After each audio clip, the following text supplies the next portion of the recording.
Thank you, everyone, for joining this webinar. This is an impromptu and casual conversation with Rachel and John. We're going to be talking about the loyalty infrastructure in hospitality and vacation rentals and hotels, what that looks like for vacation rentals, which is to a certain extent inexistent, and yet there are solutions out there. This isn't a sales pitch. We're not here to really sell any solution, just have a fun conversation about loyalty. What you'll learn is, what does loyalty look like today for independent hotels, for short-term rentals, for unique stays? Why traditional loyalty programs have failed the independent operators out there, and what to do about it.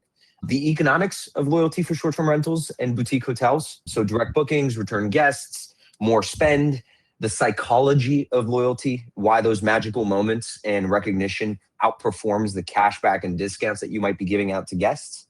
How do you personalize at scale? And then how to build genuine guest relationships, even when you have a small team. Thank you so much for joining this webinar and this interactive conversation. We get quite a bit of a global reach with our webinars, so always a pleasure to see familiar faces all around the world. Start off with quick introductions. My name is Francois. I'm one of the co-founders of Enso Connect. We're a guest experience platform for hospitality, and our mission is to digitize and monetize the guest experience. We do this with unified messaging across different channels, leveraging AI to automate a lot of the conversations and operations behind the scenes, as well as what we call the boarding pass, which is one of the industry's most configurable guest portals that drives some form of loyalty, or at least brand recognition, and more so upsells and additional revenue streams. So this is the only sales pitch you're going to get from me today. That's it. And then I'll move on to Rachel. Rachel, do you want to share? This is our second webinar together, so some familiar faces might know of you already, but do you want to share a bit more about yourself and your business? Sure. I'm Rachel Alday, and I own Abode Luxury Rentals with my husband, Rob. We've been in business for more than 18 years, and we manage right around 200 properties between Park City, Utah, Jackson Hole, Wyoming, and Sun Valley, Idaho. We do 20 to 25 million per year in revenue, and we also do 1 to 2 million per year in revenue on Concierge, which is a little bit interesting in our industry. We have over 50 employees full-time year-round, and we are a customer of Journey. I heard about Journey really early on, and we signed on to that, and we've had a really good experience. So yeah, I'm excited to be here. Love it. John, how about yourself? Talk to me. That was really kind. I'm the least impressive of all of you guys, probably, but I'm the founder and CEO of a company called Journey, journey.com. We aim to be the world's best loyalty infrastructure for the world's leading hospitality brands. And maybe our aspiration is very different from a technology provider. I think we work with a lot of different partners on the technology side, but really we focus on the guest experience. And our fundamental belief is that loyalty was broken by some of the big players in hospitality, and we're trying to fix it. And when I say that, hopefully we'll get into today, is we focus pretty maniacally on the belief that if we can enable our partners to deliver an even better guest experience, that will deliver more pricing power, that will deliver more repeat guests, more advocates for your brand. And at the end of the day, that is what loyalty should be. So we can get into what that means and how we came to that. But yeah, before this, I have no experience in hospitality other than when we founded Journey 2 years ago. But we've grown we have over 100 hotels around the world, some of the world's best. So everything from Castle Hill Inn in Newport, Rhode Island, to Nihi and outside of Bali, to Abode Luxury Rentals and others on the STR side. And we support both high-end resorts, luxury boutique hotels, and what I would say is the more luxury category of short-term rentals, which we call residences. So we primarily focus on small operators and groups that have anywhere between 20 to 200 properties that they manage, where they can provide the curation later for us. Because obviously on the hotel side, we manually curate every hotel that we allow into Journey. On the STR side, we trust our operators provide that on the homes that they bring into their portfolios. So that would be my only pitch too, Francois, on Journey, but that's us. No, you're good. You're good. We will be talking about Journey a bit more because it's some really cool stuff that you guys are driving for the industry. Let's start with kind of the state of loyalty in short-term rentals. And I'll start with you, John, on this one. By the way, the script that we wrote out is a guideline. Just know that whenever I have a script, I will go off script. Just a little heads up to the speakers here. What does loyalty actually look like today for independent hotels and short-term rentals? John, what's the state of loyalty today in the hospitality space, specifically for those boutique brands, vacation rentals, smaller hotels, not the Marriotts and the big dogs of the industry? What does that look like? I'm sure there are some on the fringe examples, but I think on the STR side, in my opinion, like loyalty programs didn't really exist or don't exist in a material way. I think what we have seen is loyal guests exist, and like they have existed in vacation rentals for a long time when they have a great experience. I think the same is true with independent hotels, right? The challenge becomes like the difference between a loyal guest and a loyalty program or infrastructure is like, how can you make every guest feel like your best guest, right? Because a lot of the benefits of a loyalty platform and program should be in that, right? Can you bring more data to bear? Can the guests show up feeling like you know them better because of their past behaviors within some type of network? And I think the realization that we had, and my belief on the state of the industry is like more and more consumers are becoming loyal to the travel portals, whatever that one is that they choose, because it's more convenient. It seems like it has similar equivalent value. It's easier for them to find where they're looking for the next place they want to travel. And it doesn't mean they're not like loyal to Abode, but it's more okay, great. Like the average customer doesn't know it's better for them to book directly at Abode and it's bad to book on Expedia or Airbnb, right? Like we know that in the industry. The consumer doesn't think they did anything wrong booking on Expedia, but the reality is they're delivered an experience. It's suboptimal, both because like structurally, the OTAs, in my opinion, are at odds with the providers, right? They want to give you less data, like they want to control the guest communication, control the guest relationship. But at the end of the day, like the real relationship the consumer wants is with that in real life experience. And so I think the true state of loyalty, if you ask me at the macro, even with the big guys, is I don't think consumers care as much about points. And we kind of like to say, like, for Journey, points are not the point, and we're going to announce something next week to prove that it's even less the point. But it's more about like, how do we deepen the relationship? How do we provide some of the utility? Because I think that's what consumers really want today with loyalty programs is they do want not have to put their credit card in again, not have to put their identity in again, like to not have to search out for the cheapest way to book, to feel like they're getting good value, good recognition, and good convenience. And I think the programs, the cashback programs, and some of those are quickly fading away because that doesn't solve for a customer problem that Yeah. the OTAs can't solve. In a way, what I'm hearing is almost like the loyalty program isn't the benefits necessarily. It's the actual loyalty that you're creating with your customers, how you're paying that off back to your guests, be it the points, the not the points, the cashback, et cetera, is just the medium for that. Now, Rachel, how about yourself? What do you see with some of your peers in your space, be it in luxury or non-luxury? What does loyalty mean for most vacation rental operators today? Yeah, I think I love this topic right now. And I think it ties in with a lot of other stuff that's going on, but mostly the concept that there's really not brands that have meaning in vacation rentals as an industry yet. And I would say we've been around for over 18 years. We have over 30% guests that rebook with us. We have over 60% direct booking. So we have a really good customer base. But even then, I would say the only people that know about my brand and would care about Abode as a brand at all are maybe people that have stayed with us. To me, that doesn't really make a brand that matters. A brand that has meaning would have to have meaning beyond the people that are already my guests, right? It would have to be bigger than that. And so, since I don't think we really have that right now for a bunch of reasons, to me, the concept of what Journey is doing is really interesting. And that concept of creating loyalty, and not just because you're marketing your brand or you're getting repeat guests, the scale of what we would need to do in our industry to create some brands with meaning. I'm not saying it's not going to happen, but it hasn't happened yet. And so I love the idea of other ways to connect with consumers on more of a macro level, like an organization or a concept that creates something where the guests can have loyalty to that and therefore some additional loyalty to us, to me is really promising. And I totally agree with John, though, especially in luxury, loyalty is about making people feel special. And obviously that's what we do with hospitality, with our business all the time. But it's not about wanting to count points and get $25 back, right? It's more about knowing that you're going to get the best treatment because you book all your stays through a certain platform or a certain way where you get to use these, get credit for the stays that you're having, and then you get to get treated special. And also that through a loyalty program, there would be more data stored about you. And for our business, we do store a lot of data about our customers, but the kind of tools that are available to us aren't vast.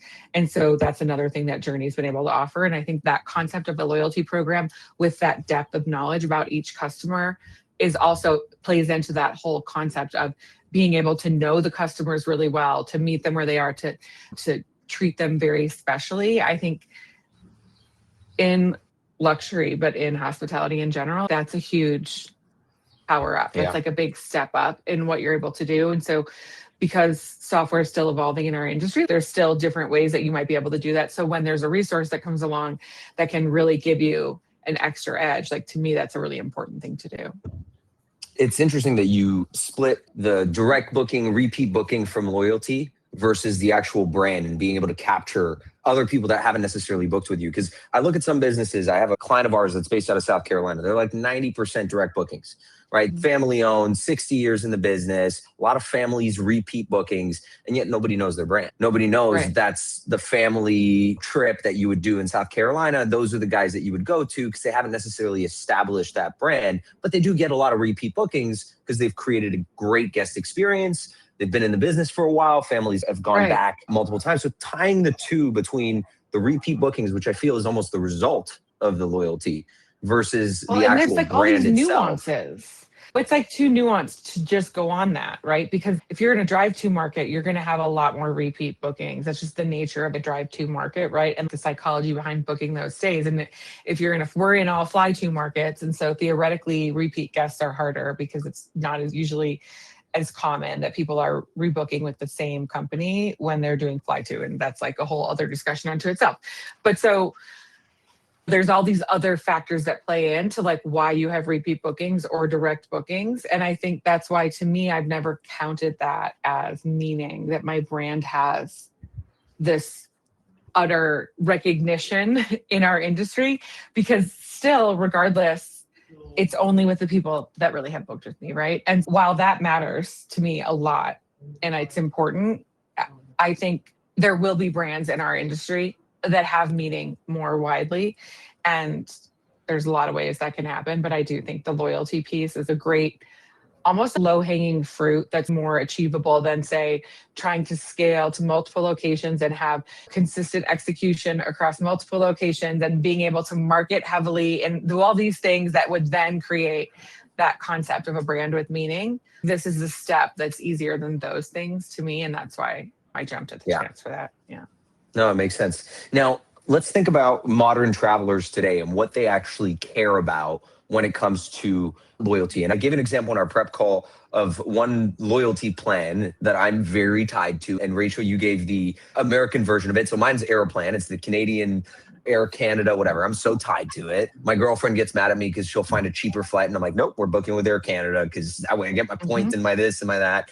And at the end of the day, they've created this vehicle, whether it's with points or loyalty, whatever it is, where I feel special or I get certain benefits that make the experience better, or they created something during one of the experiences that made me loyal to Air Canada and ongoing. Obviously, I'm based in Toronto, so we don't have many options. It's WestJet or Air Canada, so pick and choose one or the other, right?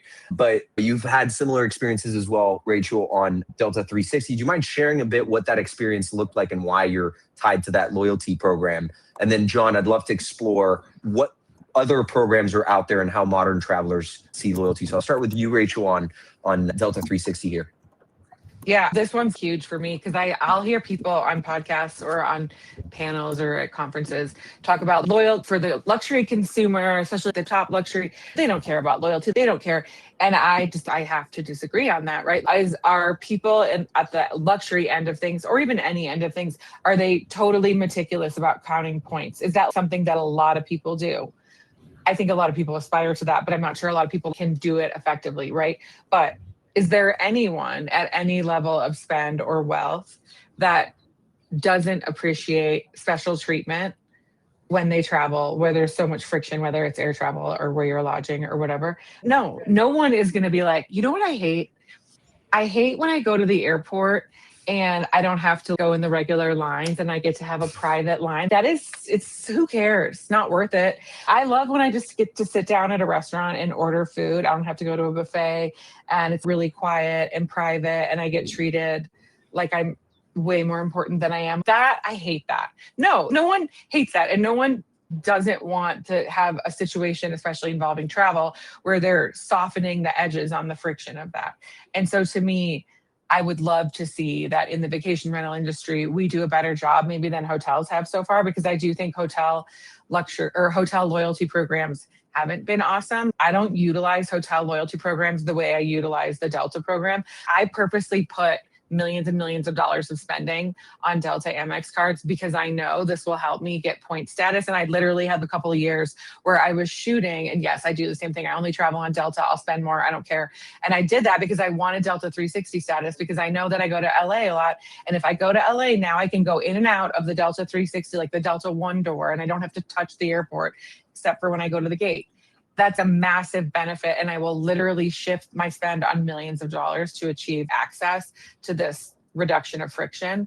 And I think, of course, at the luxury level, like there's going to be more levers to pull, and those guests are going to be able to accumulate more points and like rise in the ranks more quickly. But regardless, I know like everyone on my team, our main office is in Park City, so we fly to Salt Lake. Everybody has Delta Amex because everybody at least wants like gold status, because you want to be able to upgrade and have free bags. And like these are the kind of things that are reducing friction in your travel. And so to me, any part of the travel industry that is not thinking about how they can model after those kind of concepts, I think it's a miss, because you're literally incentivizing people to book with you even when it's not their best option, to spend with you even when it's not the cheapest option, just to be able to get that rank that will reduce the friction that you have when you travel. Yeah. John, how about yourself? Like what most modern travelers, what are they actually loyal to? Because we've given a few examples here on a frequent basis. We're flying, we're going to places, whether it's conferences, fun, whatever it is. So there's a purpose to it. But when it comes to hospitality, vacation rentals, we might be traveling to different locations. We might be staying in different types of properties, different types of trips that we're booking. So what do you think modern travelers are loyal to? Yeah, I guess the way I think about this is more abstract. I believe, and our data would support a lot of what Rachel's saying, but that for the modern luxury traveler, we'll just talk about that audience for a second, which is a slight nuance, but I think they care about recognition over rewards. But I think loyalty in general, we think about as three pillars. There's recognition, there's access, and there's value. And although Rachel, I'm not a points counter, but Points Guy is one of our co-creators. He definitely is the opposite. But what I want is value. I want to make sure that I'm not getting, I could get comped a suite maybe at a casino because I gambled there. I could pay for it, but just because I could pay for it. I value the fact that I go there because they're willing to give it to me, not because I'm like not able to pay for it, but it makes you feel special, like you earned something.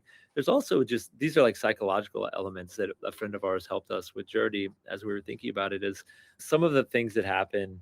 If you think back, I don't know Aeroplan well enough, but I have American Airlines, so I was Concierge Key for a while. We're all three different airlines. And I was I was out of Charlotte, and I was trying my hardest to not lose Concierge Key. And it's a simple concept of loss aversion, right? Once you've earned something, you want to keep it because you're like, oh, I can't go back. It's like the stories of don't let your significant other fly first class, because then all of a sudden they're like, oh, I don't want to fly coach again. What do I have to do? But they weren't. Originally, it didn't matter that much to them, but then once they had it, they didn't want to go back, right? And these psychological principles are pretty powerful in driving all the behaviors that we all make in our everyday life. We may just not realize it. And so when I think about like how do you apply that to businesses, it's one of the biggest challenges for the independents and STRs categorized generally as independents is there's not enough scale and utility to necessarily manufacture some of those elements, right? Because the amount of time that you have with that guest is fairly finite, and the amount of mind share thus you have with them is also finite. As part of, I think, whether it's Journey or any other program out there, the problem that needs to be solved is you need to be a bigger part of their life, maybe not every day, but they need to feel like it matters that they have that status. Not for 3 years from now, I might go back to Park City and I might book, because we're all too busy. Everybody's too busy for that to matter. But it may feel like, hey, I got this thing and I spent, Rachel's properties are expensive, but I spent 50 grand or whatever it is on this trip. And I did that. I had amazing experience and I got these things. And now if I go through Journey or if I book through whatever loyalty program again, like I get even more. And if I get to this level, like it feels gamified, but it's actually like the way that we work because we feel like it's sunk costs, right? Like we already made this investment. Why not invest a little more? It's like the same way, Francois, like you might think there is a number, right? Like if your significant other said, okay, it's $2,000 to fly Air Canada or it's $200 to fly this other way, you might be like, okay, there's a number in the middle. But I think by and large, like these programs are designed on purpose to make it so that discounting is not the way they win your business, right? Because Yeah. discounting means you have to re-win them every single time. And so you try to, I think the best operators out there, and Rachel being one of them, and a lot of others that I've learned from, is like they recognize that their pricing power is just making sure that people feel like they're getting good value. And value for the modern luxury traveler might be just like convenience. Like this stuff was taken care of. It worked the first time. Like it looked like the way they said it was going to look. There's like the fundamentals of it. And then the idea for a loyalty program is probably like, how could you personalize that further? Like the world, Francois, even your guys' technology, I think can really help some of these operators. Like, how do you get more data? Like, how do you understand the guests more deeply? How do you make it more operationally efficient to execute on personalization? Because that is the panacea, is like every guest is treated exactly how they expected to be treated, even if they didn't tell you that's what they wanted. Right? Okay, well, that sounds great, but if I don't know what they want, how can I deliver on it? But that's gold if you can do it. And I think loyalty is like that. And the only last one I'll end with on like how to think about it for the audience is probably just think of which of your friends are you most loyal to, and it's probably the ones that seem to know when you need them, or it's not the ones you're most transactional with, right? And the same thing is true just in loyalty in general. And so you just need to figure out like how do you create that type of relationship, the depth of relationship, if possible, with your guests, or at least try to. And Yeah. Personalization, I think, is one of those things that we've been focused on for a while with Enso. And it's hard because I see that a lot of operators tend to focus on personalization and winning back customers when a problem happens. And by then it's a bit too late. And all of the other customers who are having a great experience and there's nothing to complain, it's kind of, oh, let me just deal with the problems. Let me not try and improve that experience necessarily or create that special moment when those are the opportunities to a certain extent that could drive loyalty. And I fully agree with you, John, on the fact that loyalty isn't about discounting, that you have a leverage when you can drive loyalty to not discount and find other ways to create value. Now, let's talk about what loyalty is actually worth to an operator. We can talk about it financially, but we also just in general, in terms of direct bookings or more guests booking or higher return or higher spend, better margins. What does that actually look like? And I'm doing a talk at Guest Eval in September on maximizing revenue from every booking and turning that into LTV. So in a way, I'll probably be using some of you guys' feedback here into my panel conversation. But Rachel, I'll start with you. What is loyalty actually worth to an independent operator? Yeah. So to me, it does feed into direct bookings. It does feed into repeat guests. And to me, the loyalty piece is another layer onto the luxury experience, right? So like for me, a lot of it is to show that this is not just like a prop, it's not just a place to sleep that you're renting, that there's this full experience around it. And obviously that's a lot of the work that we do with our team in terms of guest services and concierge and just the full guest journey from the moment they book until when they arrive and all of that.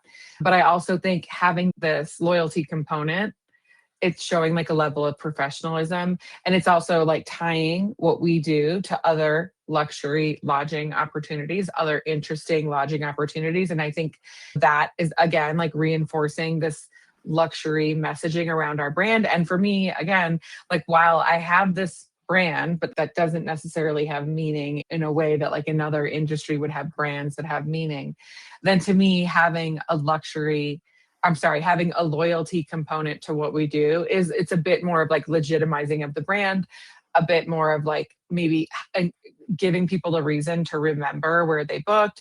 Maybe that's because they found it through Journey, or maybe that's because just even the fact that once they booked with us and they got a message and they were prompted to like accept their journey points. And then to me, all of that is reinforcing this concept of luxury and brand loyalty. And like John said, it's not necessarily going to be loyalty to like my brand. Maybe it becomes loyalty to Journey, but in that way, it's still like loyalty to what we're doing. And I think while the ecosystem is essentially one without brands that have meaning in a bigger way, I think this is a great way to create some of that meaning and to extend the memory of what that person experienced with us, and maybe not having to remember the name of our brand, but like doing it through Journey.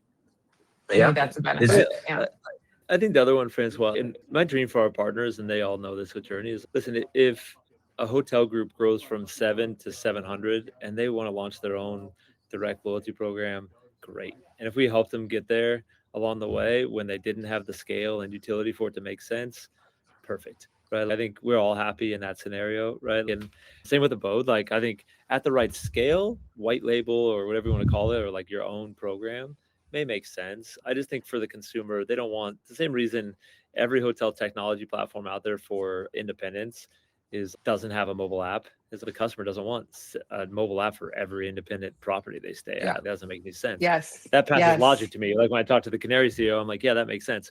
But you know what they don't want to do is I have to scan my passport every time I check into another Canary hotel. I'm like, why?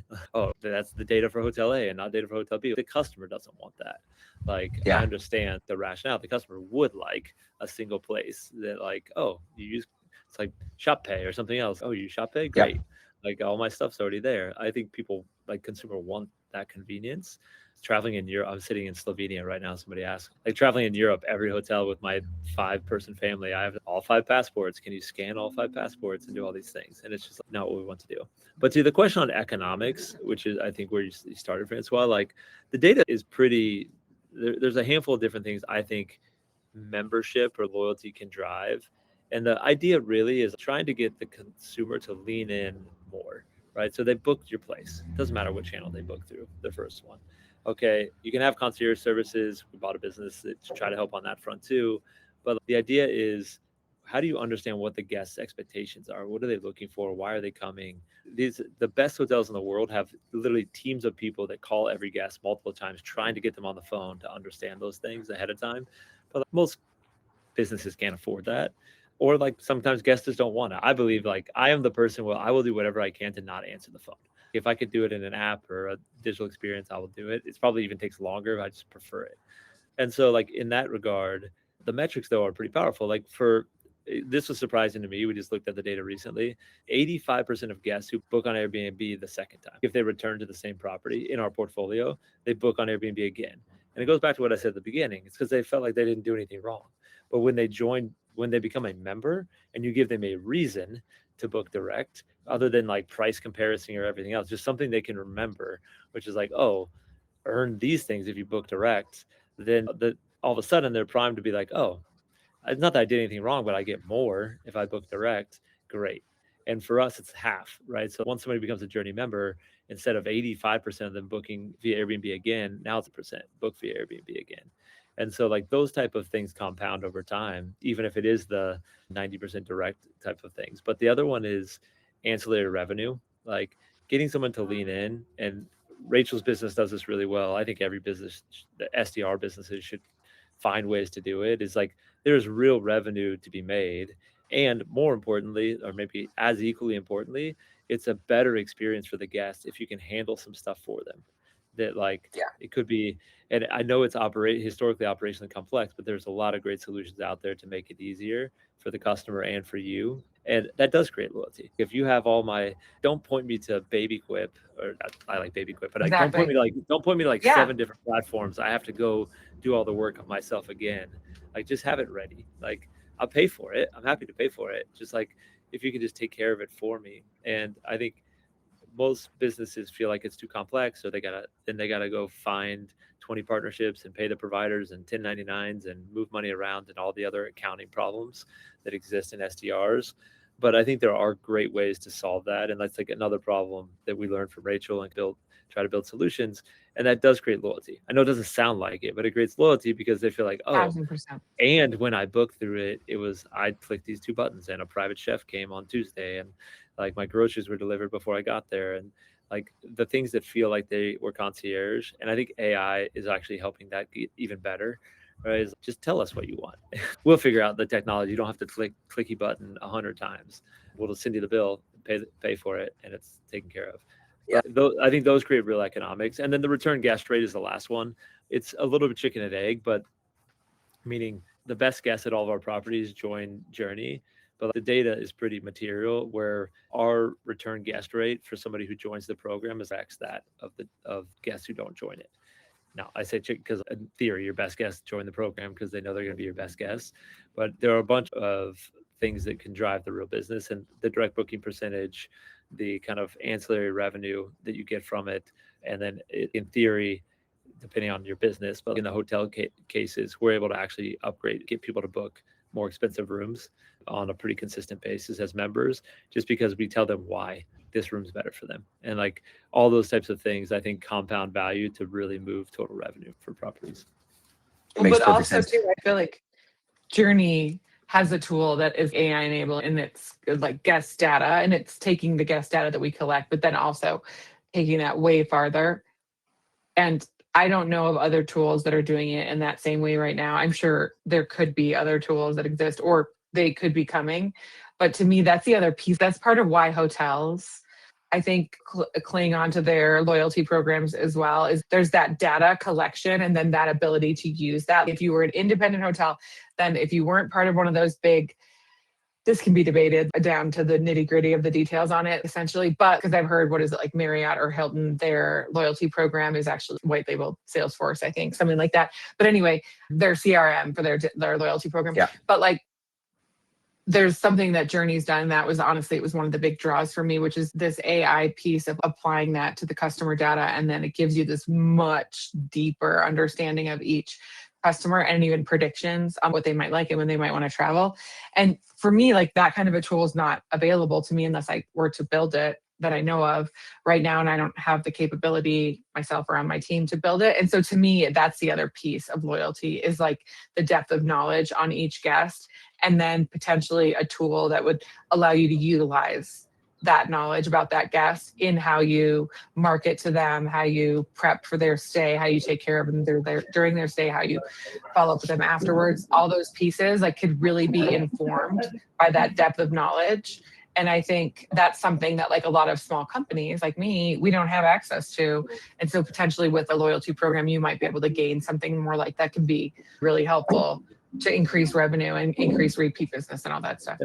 Yeah, and I think 100%. for you, last point out, sorry to interrupt you, but like, No. I think there are a bunch of tools, CRM tools out there that do a great job, like guest communication, like Enso and others. I think where loyalty can play a bigger role, though, is there's only so much you can know about the guest from their email address, where they booked, their behavioral analytics. What you really need to do is try to find a way for, can you understand the guest across their behaviors over time? And so part of why we call it the Alliance, and I think hopefully other people try to create similar type of consortiums, is Rachel has a great business in her markets, but there's another partner of ours that has great business in the Hamptons. And what we've kind of said is like, hey, this is not competitive. We will play the sandbox in the middle. Your guests will benefit. They stayed with you in the Hamptons. We can tell them like, hey, we know your taste. This is the same. You're going to Park City. This is the best option for you. And when they go to Park City, I can tell Rachel not like exactly how much they spent and what they ordered in the Hamptons, but instead, like, hey, this guest would like these things. Historically, this would make them feel special. This is who they are. And that data is not it's not a database problem. Like, it's a data access problem. How do you have the right to have that information? And more importantly, like, why did the guest want you to have that information and allow you to share it? And that last one sounds like a nuance, like semantics, but it's pretty important, right? That is why Canary Technology or something like that can't share my data with Hotel A to B, because there's no value prop that Hotel A can present to me, like clearly, of like why I should check a box that says let you share this with any other hotel on Canary. Because I'm like, what does that mean? Like, why would I let you do that? Yeah. And I think like a network, like tries to create those value props as like the hook for opt-in, right? In terms of the economics, and this is an example from one of our property managers who wanted us to do reverse lookups on some of his guests because he had noticed that one of his guests was a prominent lawyer in the area. And as a very wealthy lawyer, the guy had 15 homes. So he looked at it as an opportunity to actually grow his business and get homeowner acquisition. So by treating that guest really well, he also looked at it and was like, hold up, if I not only treat this guest really well and I tell him, hey, I manage properties, and he's not going to go in and say, I know that you have 15 properties, because that's kind of creepy. And why did you look me up that way? But also, if you ever need any help with any of your properties, let us know. How was your experience? Bam, that's an owner acquisition channel right there as an example. So there's different ways I see that additional guest data beyond just emails and phone numbers and names of guests can be leveraged for owner acquisition, personalization, concierge services, better reviews, and just the overall guest experience. We've been focused on guest experience for a while. The other point that you mentioned was around ancillary revenue. Now, this is something that's true to my heart. Last year, we generated $30 million for our customers in upsells. This year, we're on track to do 50 to 60 million bucks. And I cannot insist enough to operators the margin impact of upsells beyond just creating a great guest experience. People are willing to pay for things, and they trust you more than Viator, Airbnb experiences, or any of the big OTAs that are literally just marketing everything in the area. Now, to give some credits to Airbnb, they're not marketing everything in the area. They've actually curated a bit more, but it's not as personalized as you, the operator, saying, hey, I know some really cool stuff in town, whether it's paid upsells or whether it's just a freebie, there's a festival in town.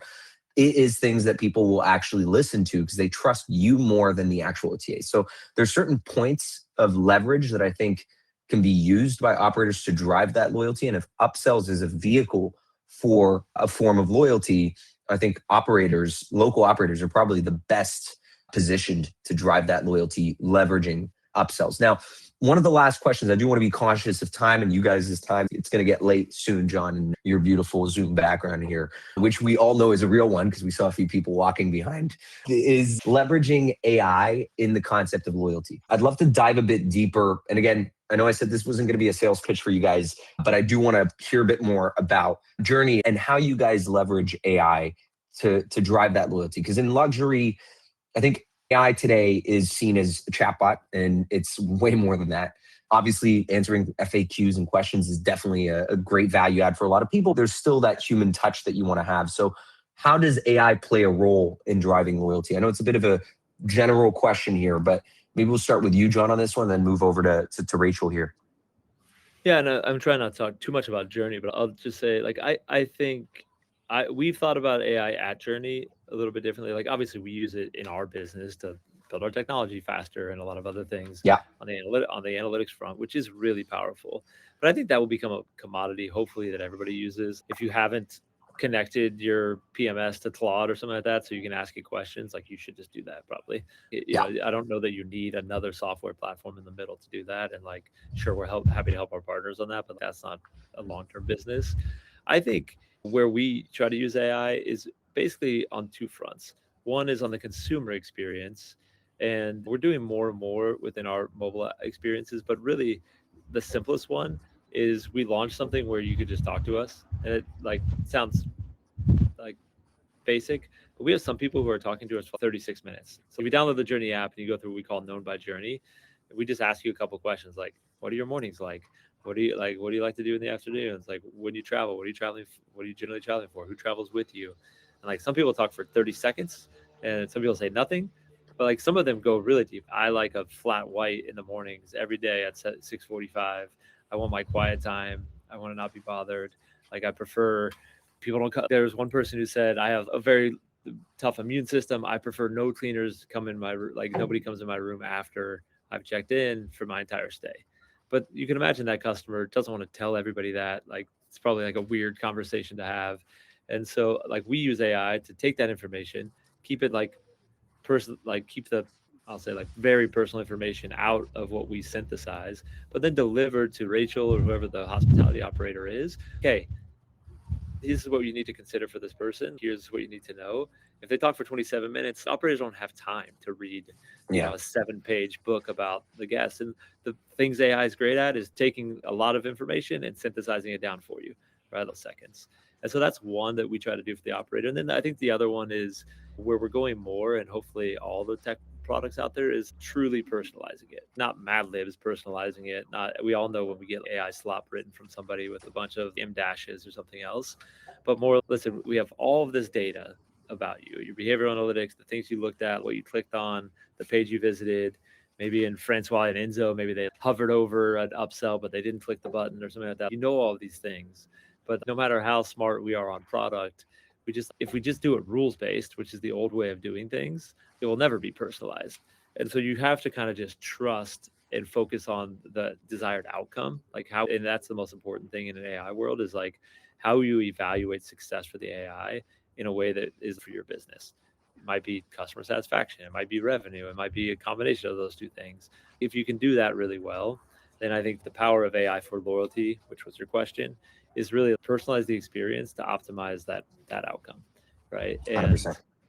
I think where we can help as technology partners, Francois and Journey, or Enso and Journey, is like, how do we make that simpler? Operators are busy. And I think the do it for me is more possible now today. We would have never been able to build a business that's, yeah, Rachel, no worries. I have 75 people in the Philippines that do all these things for you all day long, because it just doesn't work economically. But I think now we can probably say, we know how to do it for you. We know how to build the technology to make it easier, and we can use AI to do some of the things that you're asking us to do. 100%. How about yourself, Rachel? How do you see that being used today? The AI piece. Yeah. It's honestly what you brought up. Francois is crazy on point for me. John knows because I've been asking for his help. But I found out a long time ago when we first started our business that a lot of the people that were our homeowners or guests, and I would look them up. It's the same story about your story with the guy, the attorney with all the houses. Okay. So this is very common for me. And over the years, I've just learned things about our clients. And then I have done what you're talking about, like where I should say to this person, I should bring up an idea about how we could manage their house in Sun Valley as well, or whatever. And honestly, that's exactly how we grew into Jackson Hole and Sun Valley, is through clients having houses in other markets and either them coming to us or us finding out. But what I realized even more recently is I went to a conference in New York that was about hotel investor stuff. And I had someone who was really gracious to set me up with a bunch of meetings with some really high level people at some of these companies. And some of these people, when I met with them, the first thing that they said after I told them what company that I own, they were like, "Oh, I've stayed with you before." And that was crazy. The odds, 200 houses, and I'm like meeting people, thousands of people at a conference, and I meet a few of them, and then numerous of them have stayed with us. Wow, okay, I should really be utilizing my client data to segment and target in much different ways than I already have, which is ways that would require AI intervention and assistance, because I could never have. And so that happens to me a lot, right? Our clients have ways that they are related to each other, are similar, or that I could be grouping them so that I could be targeting, whether that has to do with amenities or offerings during their stay, or whether that has to do with the type of property that they want to stay at, or maybe where I would want to grow my company into another market where these people often travel, or whether it simply has to do with the fact that they all work in a certain industry that has certain vacation times per year that are more common to them, or whatever. And so to me, that's like the AI piece that I want to expand upon in my business. And it's much less for me about communicating with the guest using AI, and much more about synthesizing the data and understanding my consumer better, and being able to understand them more than just like, where are they from, when do they come to these markets for their vacation, how long do they stay, and what do they spend. But there's much further depth of data, and to me that's the AI piece that, again, seems like something that a loyalty program would have a great opportunity to assist with, and or a CRM. But just having that AI component in a different way, that's something that got me really excited about Journey. And that's something that I get excited about that concept a lot lately, just because, like you said, I'm like the client with the attorney. I'm like a vacation rental company, right, that has this attorney client, but I have a bunch of those. And then it's like, dude, what do I do with this? I need to do something. And it takes something like AI to make it work. Yeah. It's interesting because I feel like I think I started Enso like 5 years ago, and everyone was talking about personalization as being able to add the first name of the guest in the message. The automated booking confirmation message was like, we personalize your message because we say hi Bob instead of just hi guest first name. And now we've gotten to this point where it's like I can reverse look you up and see how many homes you own and where you're from and your last Facebook post, and maybe some creepy stuff that we got to be careful from a GDPR perspective, but actually some very useful information that is available to us that we can utilize. It's also interesting to me that I feel like 4 or 5 years ago, a lot of people were so gung-ho on collecting emails as if they were going to do something about it. And yet they're sitting on all this data and haven't done anything about it.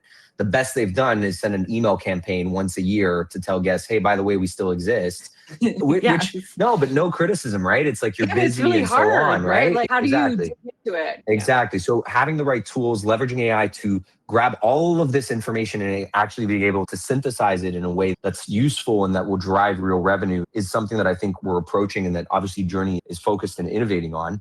First off, thank you so much for joining the call today. It's as informative as I'd wanted it to be. Any remarks, final closing statements, or things that you want to share with the audience when thinking about loyalty? Some advice, some do's or don't do's that operators listening in should think about. Rachel, I'll let you start with this one. Okay, one thing that I would say for me, this is old-fashioned loyalty. This is not today's conversation as much. But I would say before Journey existed, before a lot of the newer software, one of the ways that we would work on getting repeat bookings and driving consumers to book with us direct more. And this is very easy. And I'm just bringing it up because I feel like this is something that anyone, literally anybody could do this. And that is that we utilize logoed merch, right? Like blankets with our logo, coffee mugs with our logo, things like that. And we put them in our stage photos for the properties. So they'll be able to see the name of our company. And I think in the old days, before all these new ways to really activate loyalty in our industry, when it was really just more about getting repeat business or getting guests to book direct was the extent of loyalty. That was one thing we did. That's a starting place. Like for someone who's not doing that, for someone who's struggling with all the multitude of ways to increase direct bookings, to increase repeat business, and then to take a step into what loyalty can mean beyond, that's somewhere to start. You can succeed doing that, and then that can help you move forward into maybe the more complex ways to do this. Super helpful. And actually very tied to our previous webinar, I would say, about consistency, if you think about it. So that's awesome. How about yourself, John? What are your thoughts there? In my previous life, I ran all customer acquisition for American Express and then for Apple and for a handful of other big brands. And the one thing that I learned is brand building takes a long time. It's a factor of doing the right things consistently over time. And if you do that, it doesn't matter how beautiful your logo is or anything else. If you act consistent, same with building a culture. That is brand, and brand loyalty comes from that consistency. The hack, if there is some short-term ones, is try to build that relationship. Try to do the things that maybe don't scale. If it's getting a WhatsApp direct connection with the guest, it seems painful, I'm sure, for operators who are already burdened to be like, oh, I don't want the guest to be able to directly communicate with me. But that's a very short-sighted efficiency versus the long-term upside if you had that relationship. If there's no other reason why, just ask yourself, like, why does Airbnb and Expedia want to try to keep you out of that relationship after the guest checks out? And I can guarantee you it's not out of privacy reasons or the goodness of their heart. It's because that is the valuable relationship to have over time. That's what I'll end you guys with. I love it. I love it. We've got a comment from Michael here. This has been enlightening. My takeaway: loyalty is not just a program, but an extension of the brand that enhances individual customer experience. That is exactly it. I think you've summarized it really well, Michael. I appreciate you. On that note, thank you so much for this. This was a really fun conversation. I will be organizing way more of these, but I think it can only be as good as the speakers that joined us. So a big props to you, Rachel, and the amazing things you've done at Abode, and to you as well, John, with Journey. And I will hopefully see you guys on a part 3 version of loyalty, guest experience, brand consistency, and all the topics I want to share with people in the industry. Thank you so much for joining. Thank you, Francois. Thanks for inviting us. Thank you, guys. This is awesome. Cheers.